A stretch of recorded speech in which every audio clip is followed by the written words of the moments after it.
relay and keep it 100 like Usain Bolt. Speaking of race, we all have a body, spirit, and soul, and we'll have to stand before God if we want that gold. There's more than just white sheep in my God sheepfold, and I ain't crying wolf, no matter what you've been told. I was shown to love my brother since I was 3 days old. They paint the scene, but the fight ain't what it seems. See, Martin Luther King wasn't speaking only flesh when he said he had a dream.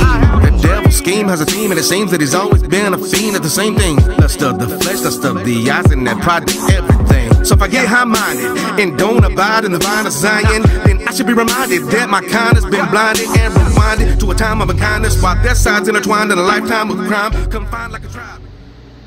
Welcome back, guys, to Outdoor Power Tech.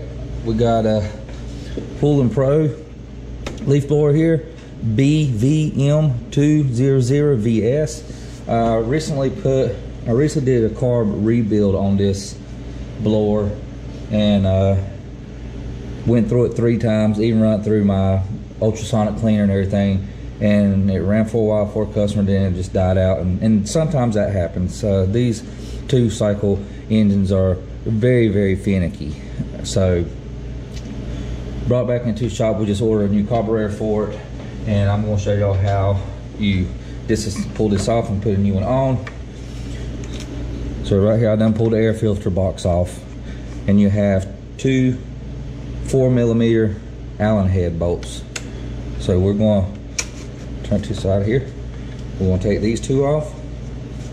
It's going to be a real quick video, guys, but there's somebody out there that's never done this type of work before, regular homeowner, and is probably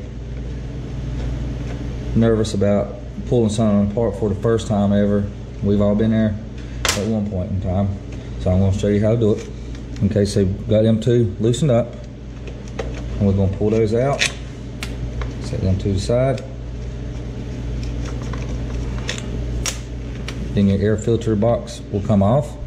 Set that to the side, and you have your carburetor right here. All right.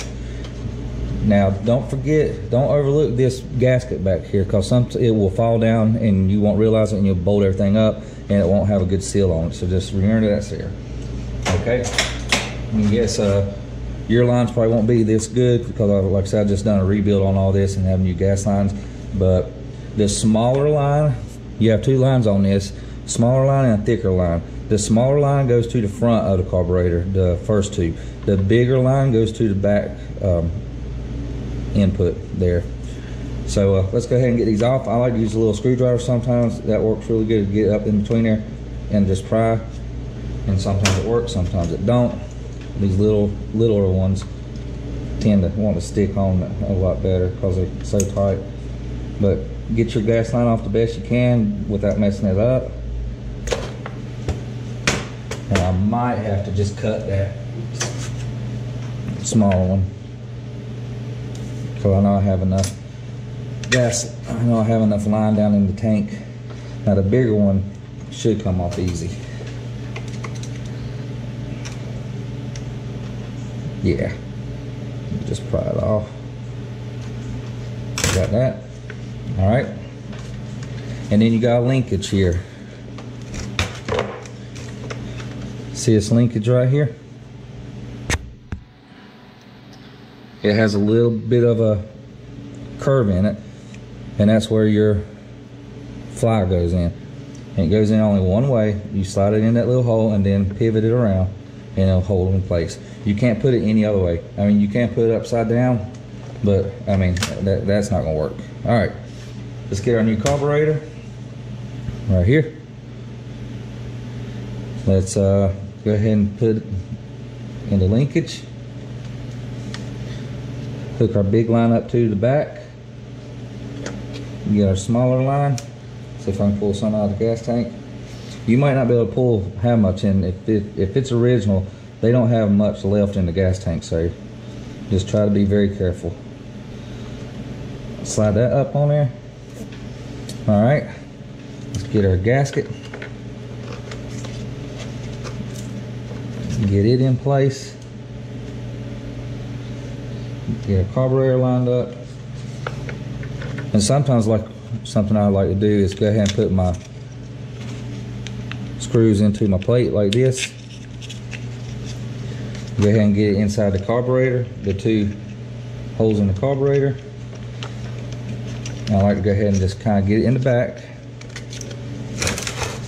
like so. And then I'll grab that gasket,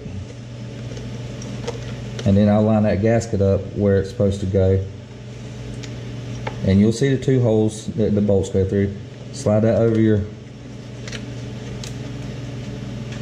2 screws there. Get them lined up in the hole. Push it up kind of tight, like this. And then we'll tighten these back up.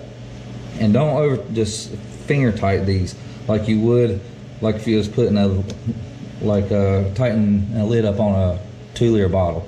That tight, that finger tight. Because you don't want to over tighten it, because it'll pull through that plastic block intake manifold. Alright.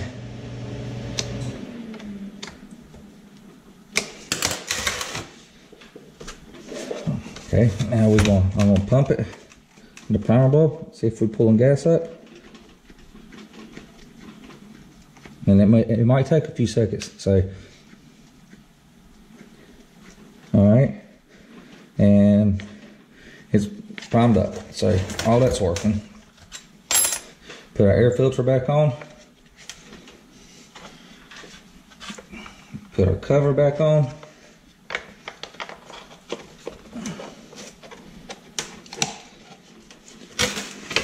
And that's it, guys. You got your new carburetor installed. I appreciate it, and there's a short video, but there's always somebody out there that's needing to learn something. So, hope you all have a blessed day. Till next time, we'll see you.